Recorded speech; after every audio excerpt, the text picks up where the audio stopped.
자, 이 시간에는 한 번에 끝내는 민법 이론 강의 제10강을 진행하겠습니다. 그리고 지금까지 정상적인 대리와 그 다음 복대리까지 보셨죠? 이제 비정상도 보셔야겠죠? 이 시간에는 무권대리를 공부하겠습니다. 그리고 교재 합격서는 21페이지고 강의 노트는 64페이지 오시면 되겠습니다.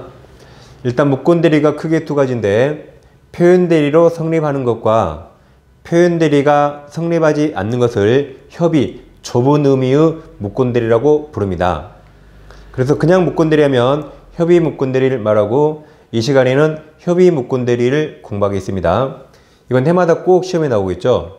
근데 표현대리는 나왔다 안 나왔다 하거든요. 협의 무권대리는 시험에 꼭 나오고 있습니다. 자, 그럼 협의 무권대리에서 양거로 2번 계약의 무권대리가 있습니다. 이런 식으로 해마다 꼭 시험에 나와요. 갑에게 X라는 부동산이 있는데 만약에 우리 갑의 아들이에요. 아들에게 팔아달라고 대리권 준 바 없습니다. 근데 우리 병을 만나서 아버지 거 X를 팔고 아버지 이름을 현명했죠. 자, 그럼 지금 우리는 본인 갑 이름 현명했죠. 현명해서 대리입니다. 근데 대리권 있어요, 없어요? 없으니까 무권 대리가 되죠. 그럼 대리권도 안 줬는데 우리 갑 이름을 팔았더라도 본인 갑과 병은 아무 책임지지 않습니다. 이 행위는 갑과 병에게 무효로서 아무 책임지지 않습니다. 근데 본인에게 두 가지 권리가 있죠. 본인은 무권대리를 추인할 수 있어요. 또는 추인을 거절할 수 있습니다. 그럼 추인이 추후에 인정, 나중에 인정하는 거죠. 그럼 어차피 인정했으니까 행위시로 소급해서, 이게 시험에 잘 나와요. 계약 체결시로 소급해서 효력이 생깁니다. 근데 본인이 추인을 거절하면 무효이던 것이 무효로 확정이 됩니다. 본인에게 두 가지 권리가 있어요. 그럼 상대방도 두 가지 권리가 있습니다. 먼저 최고는 물어보는 겁니다. 오빠 최고가 아니에요. 최고는 병의 갑에게 물어보는 거죠. 야, 갑, 이 무권대리 이거 추인할래 말래 물어보는 겁니다. 물어보는 거라 선이 악이 모두 가능합니다. 뭘 알았단 거죠? 을에게 대리권이 없다는 것을 알았더라도 추인할래 물어볼 수 있죠? 그럼 이제 물어봤는데 확답을 바라지 않습니다. 발신주의 이거. 우리가 발신주의 외웠죠. 무체발, 격승발. 기억납니까? 무체발, 격승발. 그래서 여기 무권들이 최고 발신주의 여기죠. 다음 계약법에서 격지와 승낙 발신주의. 발신주의인데 자 이제 잘 보세요. 우리 민법에서 최고 물어봤죠? 근데 답이 없네요. 그럼 모든 최고 똑같습니다. 물어봤는데 답이 없으면 원칙대로 있겠다예요. 같은 말이 원칙대로 있겠다가 이대로 있겠답니다. 이대로. 그러면 추인으로 봐야 됩니까? 거절로 봐야 됩니까? 거절로 보게 되죠. 그래서 무효가 됩니다. 다음 철회는 내가 한 걸 걷어들인 거죠. 철회는 선의병만 가능합니다. 그래서 걷어들였으니까 철회하면 무효로 확정이 됩니다. 그럼 자, 철회는 누구만 가능해요? 선의만. 외우세요. 선처리. 그럼 최고는 물어보는 거라 악의도 가능하죠. 그래서 최악의 선처리 외우세요. 최악의 선처리 외웁니다. 그리고 이런 건 시험장에 책상에 살짝 써놔도 누가 모릅니다. 어떻게든 맞춰야 돼요. 최악의 선처리 외우세요. 그래서 두 가지가 있고, 그리고 무권대리는 유동적 무효죠. 유효가 무효로 바뀔 여지가 있습니다. 그럼 결론. 그럼 무권대리는 다 무효죠. 무효. 어떨 때만 유효가 되죠? 본인이 추인했을 때만 유효가 되고 추인하지 아니하면 다 무효입니다. 그래서 130조 대리권 없자가 타인의 대리인으로 한 계약은 아까 추인해야만 유효죠. 근데 본인이 추인하지 아니하면 다 무효라고 그랬죠? 효력이 없습니다. 133조 추인은 다른 의사표시가 없는 때는 계약 시에 소급해서 유효가 된다. 소급했다고 잘 기억하세요. 자, 이제 예를 들어보겠습니다. 갑에게 X가 있어요. 을에게 대리권 준 바 없습니다. 근데 우리 병을 만나서 X를 팔면서 갑 이름 현명했죠. 본인 이름 현명해서 대리죠.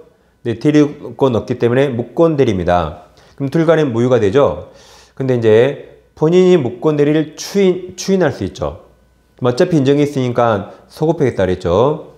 그럼 추인은 자, 을과 병이 행위한 그 행위의 전부를 추인해야겠죠. 이 중에 일부만 추인하거나 또는 내용을 일부만 추인하거나 이 계약 내용을 변경해서 추인하면 병동이 어디야겠죠? 추인이 단독 행위더라도 전부 추인해야 돼요. 일부만 추인하거나 이 내용을 변경해 추인하면 당연히 상대방 병동이 어디야겠죠? 병동이 없으면 그 추인은 효력이 없게 되겠죠. 당연합니다. 자, 그럼 이제 21페이지가 있고 21페이지 제일 밑에 기억까지 했습니다. 법조문 다 보셨죠? 그럼 제일 밑에 니은 추인의 상대방이 있거든요. 22페이지 가시면 이제 상단에 A, B가 있습니다. 이게 A, B인데 이게 가장 어렵고 아주 중요합니다. 이게 가장 어렵습니다. 한두 번 보셔서 이해 안 될 수 있어요. 자, 가벽에 X가 있는데 을이 아들이라면 을에게 대리권 줌 없는데 을이 병을 만나서 X를 팔고 갑이름 현명했죠. 이게 무권 대리죠. 근데 을이 갑 몰래 갑에서 병 앞으로 소유권 이전 등기도 해줬습니다. 그럼 무권 대리는 둘 간에 무효가 되죠.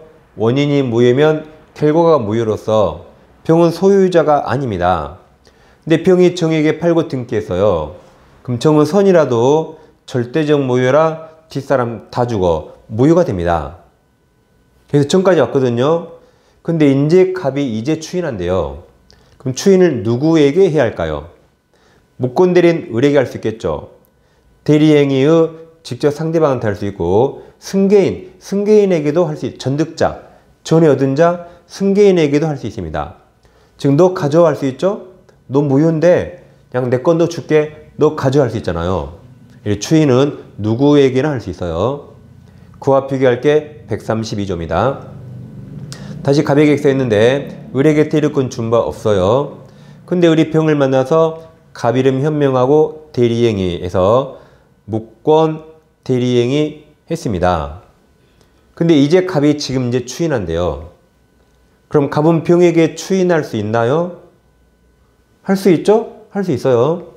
근데 현실적으로는 갑은 병 얼굴을 본 적 없겠죠. 그래서 아들 을에게 추인했습니다. 너 한 번만 용서할 거야. 나중에 한 번 타면 너 진짜로 호적에 파버려. 라고 을에게 추인했어요.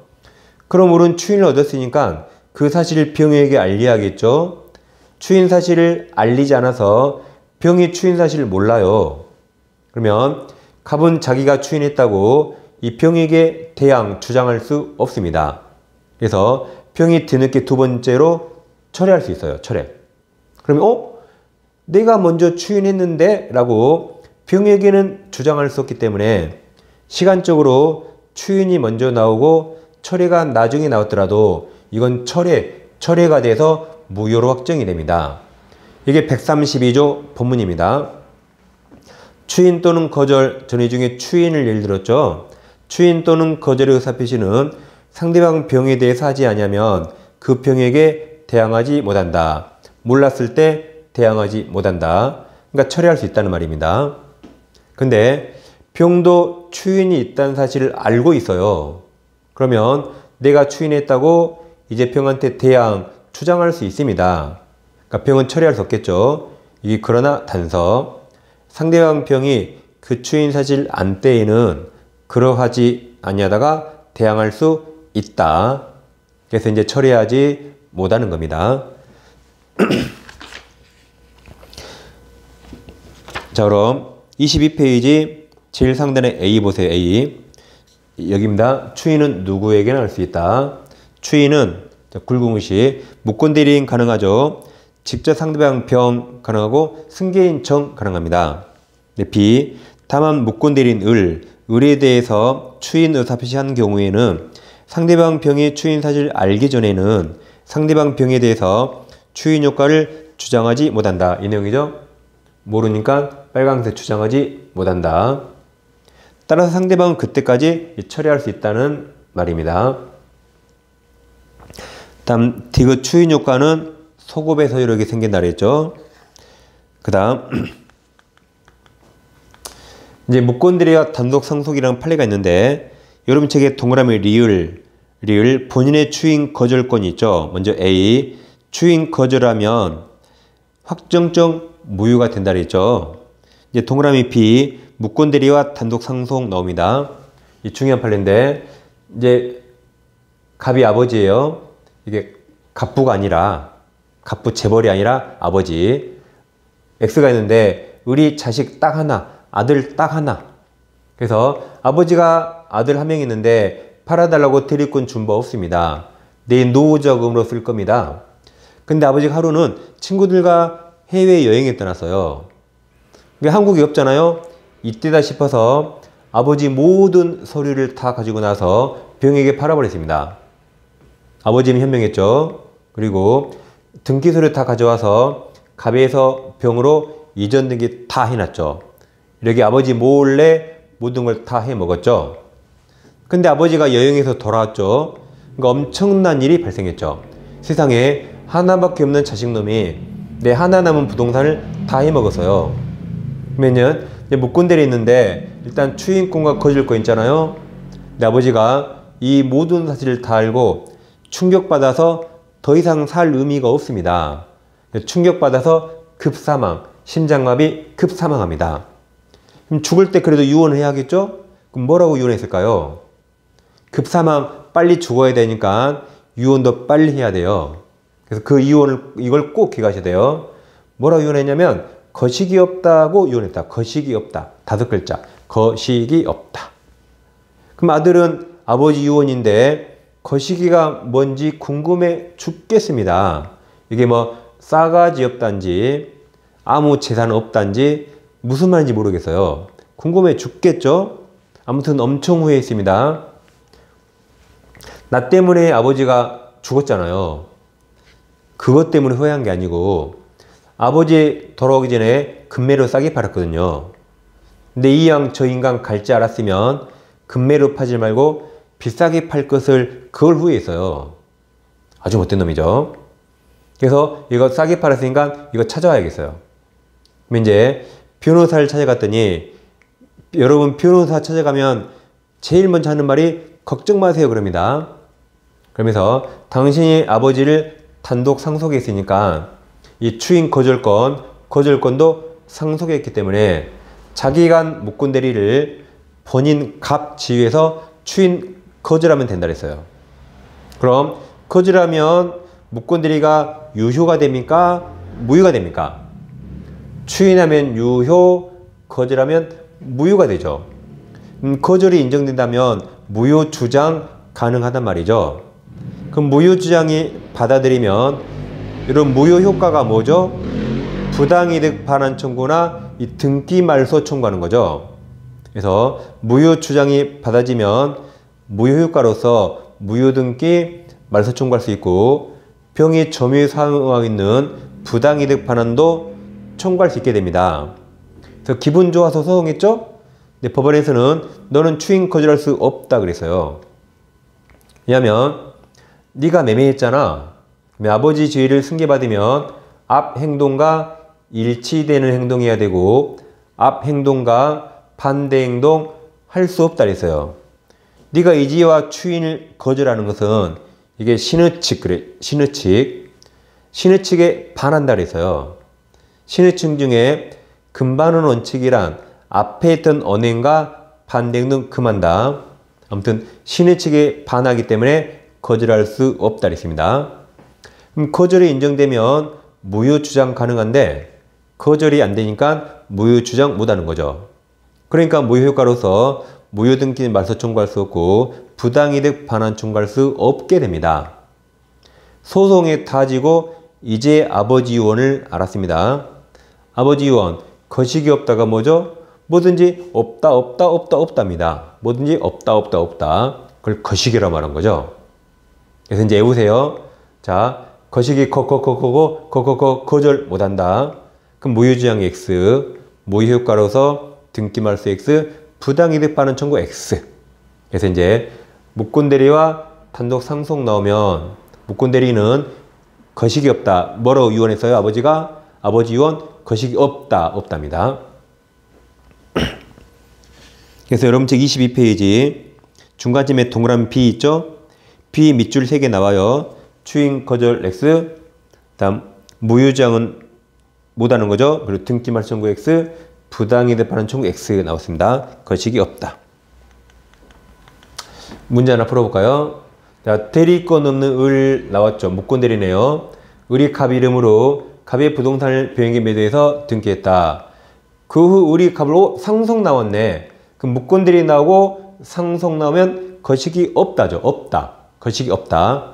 틀린 거네요. 그럼 있다. 있다로 끝나면 있다? 여기 있네 이거. 없다. 없다 그랬는데. 없다. 그럼 확인해봐요. 부당히 대파는 청구할 수 없다 그랬죠? 그리고 등기말 수정할 수 없다 그랬죠? 그러니까 이따가 틀렸잖아. 이게 정답입니다. 거식이 없다. 간단하죠? 거식이 없다. 자, 이제 상대방 효과는 아까 법조문은 이미 살펴봤는데 22페이지 131조와 134조가 있는데 최고는 악의도 가능하다. 최악.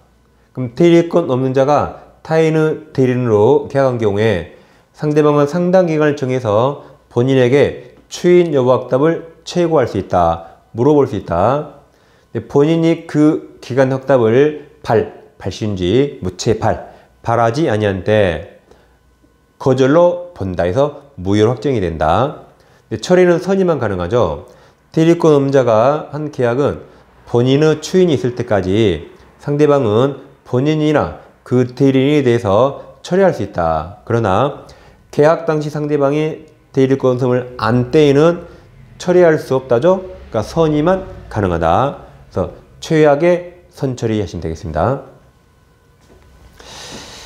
그 다음 이제 22페이지 제일 밑에 반가로 3번 상대방에 대한 무권대리 책임 나옵니다. 자, 갑에게 X가 있는데 을에게 대리권 준 바 없어요. 근데 을이 병을 만나서 갑 이름 현명하고 대리했죠. 무권대리죠. 그럼 둘 간의 원칙 무효가 되는데 자, 그럼 무권대리가 어떨 때 유효가 되죠? 그렇죠. 본인이 추인해야 되죠. 근데 본인이 절대 추인하지 않습니다. 그럼 유효가 될 수 없죠. 그럼 이제 을은평에게 책임져야 돼요. 대리권도 없는 주제에 갑 이름 현명하고 대리했죠? 그래서 을이 나쁜 놈이죠. 그래서 을은평에게 책임지는데 책임 내용은 상대방이 선택합니다. 을 나쁜 놈 입 열면 입 찢어져요. 상대방 선택에 따라서 야, 너 X를 팔았잖아? 너 책임지고 매매 이행해. 이행 청구하거나 아니면 너 그냥 손해배상해 라고 상대방 선택에 따라서 이 청구하면 을은 책임져야 됩니다. 책임져야 된다. 그게 135조 1항 다른 자의 대리인으로서 계약 맺은 자가 그 대리권을 증명하지 못하고 이게 무권대리 대리권이 없다는 말이죠. 그러면 본인의 추인을 얻으면 되잖아요. 근데 추인을 받지도 못한 경우에 얘가 사선을 끊어요. 그는 누구 선택? 자, 상대방 선택 동그라미 상대방 선택에 따라 첫째 계약 이행할 책임 여기죠. 이행을 청구하면 계약 이행할 책임 또는 손해배상 책임이 있다. 손해배상 책임이 있다. 그래서 을은 책임져야 되죠. 근데 예외적으로 잡으세요.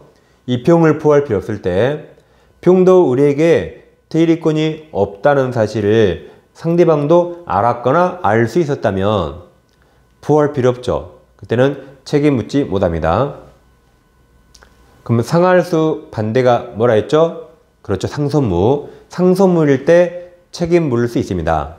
근데 상선무이더라도 하필 우리 제한능력자예요. 그럼 상소무이더라도 제한능력자 책임지라고 막 멱살 흔들면 돼요? 보호해야겠죠? 이때도 책임 묻지 못합니다. 그게 2항이죠. 대리인으로서 계약 맺은 자에게 대리권이 없다는 사실 상대방이 알았거나 알 수 있었을 때 또는 대리인으로서 계약 맺은 사람이 제한능력자일 때는 책임 묻지 못한다. 1항 책임 적용하지 않습니다. 그래서 원칙은 책임 물을 수 있지만 두 경우 잘 기억하세요. 그 다음 이제 판례가 냈는데, 자, 을은 대리권 없이 대리했죠. 근데 나도 대리권은 없다는 걸 나도 몰랐대요. 즉, 대리권 흠결에 관해서 고유가실이 없어요. 그래도 책임지는 무과실 책임입니다. 무과실 책임. 즉, 예를 들어서, 자, 아버지는 나에게 농지를 팔아달라고 나에게 대리권 준 거 없어요. 작은 아버지가 나를 속였어요. 작은 아버지가, 야, 너 아버지가 너한테 X라는 농지 팔라고 하던데 한번 팔아봐 라고 작은 아버지에게 속아서 대리권 없다는 걸 나도 몰랐대요. 고의가실 없죠. 그래도 무조건 책임져야 됩니다. 집안일은 집안일 알아서 하세요. 작은 아버지 멱살을 잡으면 돼요. 그 병을 보아야 되죠. 책임져야 되는 무과실 책임입니다. 그래서 본조가 135조 본조의 무권대리인의 상대방의 책임은 무과실 책임으로서 대리권 흠결 없음, 대리권이 없다는 사실에 관해서 무권대리인에게 과실 등 기축사유가 있어야만 인정된다. 그러면 틀립니다. 인정되는 건 아니다. 따라서 무권대리인이가 제3자가 여기 A, 작은아버지 A, 작은아버지 기망이나 문서위조 등 위법 행위로 야기되었다 하더라도 책임은 부정되지 않는다. 인정됩니다. 무과실 책임. 30의 문제 풀어보겠습니다. 대리권은 을은 갑을 대리해서 갑 토지에 대한 매매가 아니라 임대차네요. 임대차를 병가 체결했다. 틀린 겁니다. 1번 위 임대차 계약은 본인이 추인하지 않으면 본인에게 효력이 없다. 맞죠? 무권대리는 추인해야 유효, 다 무효가 되죠? 2번 뭐든지 명시, 묵시할 수 있다 그랬죠? 추인도 묵시할 수 있다. 3번 상대방 병이 계약 당시에 을에게 대리권 없음을 알았던 경우에 병의 갑의 최고권 인정되지 않는다. 틀렸죠? 아까 최악, 최고는 악이도 할 수 있죠? 근데 선처리, 최악의 선처리, 철에는 선이만. 최고는 물어본가 악이도 할 수 있다 그랬죠? 이게 정답이네요. 그 다음 갑이 임대기간을 단축하여 임대차를 추인했다. 이게 내용을 변경해서 추인했죠. 그럼 병동이 있어야 되죠. 병동이 없는 한 그 추인은 무효가 됩니다. 5번 추인하면 소급표 있다 없다? 무권대리 추인 소급표 있다 있다. 답은 3번입니다. 이 시간에 무권대리를 공부했습니다. 35의 민법규제 다음과 같이 세 가지가 있습니다. 요약집 합격서, 좀비기출, 강의노트. 세 권을 동시에 구입하실 때는 할인 혜택이 있고 세 권 중 두 권을 동시에 구입하셔도 할인 혜택이 있습니다. 계좌번호에 금액을 송금하시고 반드시 핸드폰 문자, 반드시 문자로 보내주세요. 네 가지를 보내주세요. 특히 교재명은 과목까지 꼭 기재하셔야 돼요. 뭐 민법, 또는 중개사법 이렇게. 그래서 구입하셔서 지금부터 민법을 공부하셔서 아무튼 5월까지 민법을 끝낸다는 생각으로 하시면 되겠습니다. 이 시간 여기까지 마치겠습니다.